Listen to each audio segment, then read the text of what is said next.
I'm going to ask you in a minute what kind of a bind Prime Minister Netanyahu is in. But before I do, I want to play this little clip of President Trump from yesterday. It's only about 30 seconds long. Please pay attention to the last line that he uses. This is him talking about his relationship with Netanyahu and the Israelis. Chris, number 12. Bibi Netanyahu worked well with me, but he will tell you, we're the ones with the guns, we're the ones with the whole deal, we're the ones with the B-2 bombers, etc. If it weren't for Donald Trump, Israel would have been eviscerated. Your relationship with Netanyahu's... It's good, but we have to keep him a little bit sane. Are you going to be able to control Israel from attacking Lebanon? Yeah, I will be. I mean, How? I wonder. They have a lot of respect for me, and they do as I say. And they do as I say. Right now, they're bombing Lebanon, and Ben Gvir says we can't stop. Well, there is a ceasefire, a new ceasefire now, and I'm sure that ceasefire in Lebanon that has just been put into play is a result of pressure from Trump and from Vance on the Israelis. Trump is playing hardball with Israel. He has no choice here. The Iranians have demanded that the war in Lebanon be ended. And in fact, it appears, and I underline the word appears, that the Iranians have demanded that Israel abandon southern Lebanon, move its troops out. And Trump understands that to make the deal work, and he has to make the deal work, Trump does, he's got to put enormous pressure on Israel. And here's the announcement from Reuters. Israel Hezbollah agree to a ceasefire.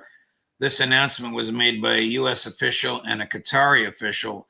No one from Israel or Hezbollah has confirmed it. Can you conceive of the IDF vacating southern Lebanon voluntarily? I mean, without force?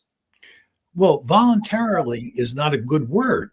The question is, can you conceive of Israel leaving southern Lebanon because the United States pressures Israel to leave southern Lebanon? So voluntarily is the wrong word. Without a military forcing them out of southern Lebanon, can you see the Israelis leaving? Yes, I think if the United States puts enough pressure on Israel, they will leave.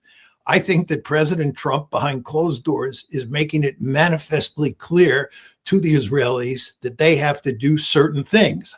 I don't know exactly what he's telling them now with regard to leaving southern Lebanon, because I don't know where that issue is in terms of the state of play between Iran and the United States. But if he has to force them out of southern Lebanon, he'll force them out of southern Lebanon. The fact is we've long talked about, the United States has potentially enormous coercive leverage over Israel. We can easily bring Israel to its knees. We have the potential coercive leverage. We've never been able to do that in the past because of the power of the lobby. But this is a case where the power of the lobby is being overridden by the threat of a Great Depression worldwide. Trump fully understands he has to shut this war down. He has to open up the strait. He has no choice because of the state of the international economy. And in that circumstance, we see this extremely unusual situation where Israel is being leaned on by the United States in ways that to me was unimaginable until a few weeks ago. What kind of a corner is Netanyahu himself in? Oh, he's in deep trouble. I mean, he's principally responsible for starting this war. He's the one who convinced Trump to launch it. He promised it was going to lead to a great victory for Israel and the United States, and it hasn't. Furthermore, he's in a giant mess in southern Lebanon. Hezbollah is inflicting significant numbers of casualties on the IDF. Things are not working out there. Hamas is still alive and fighting in Gaza. The Israelis are bogged down on the West Bank executing pogroms. They're bogged down in Syria. And furthermore, we haven't faced up to the whole question of whether or not Netanyahu is responsible for what happened on October 7th. And of course, he is responsible. He was the prime minister in charge at the time. And then there's the fact that he is involved in a very serious court case. So at some point in time, the chickens are all going to come home to roost. And it looks like that's going to be sooner rather than later.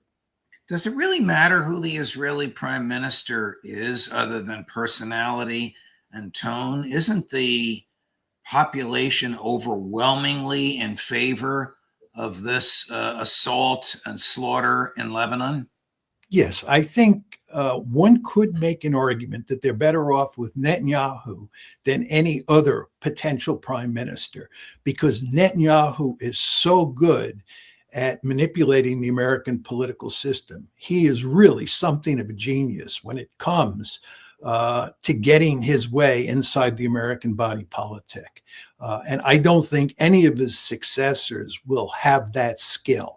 And I think, as you're pointing out, they will all be as hawkish, maybe even more hawkish than he is. The fact is that Israel is a country that has been moving steadily to the right for a long period of time now and is going to continue to move steadily to the right. You're going to see more Ben-Gvirs, more Smotriches. Israel is not going to become a more reasonable state by our standards moving forward. The exact opposite is going to be the case. So I think that once Netanyahu goes, things are not going to improve. They're slowly but steadily going to get worse over time. And therefore, Israel's position in the United States is going to deteriorate. And the work that the lobby is going to have cut out for itself is going to be greater than ever.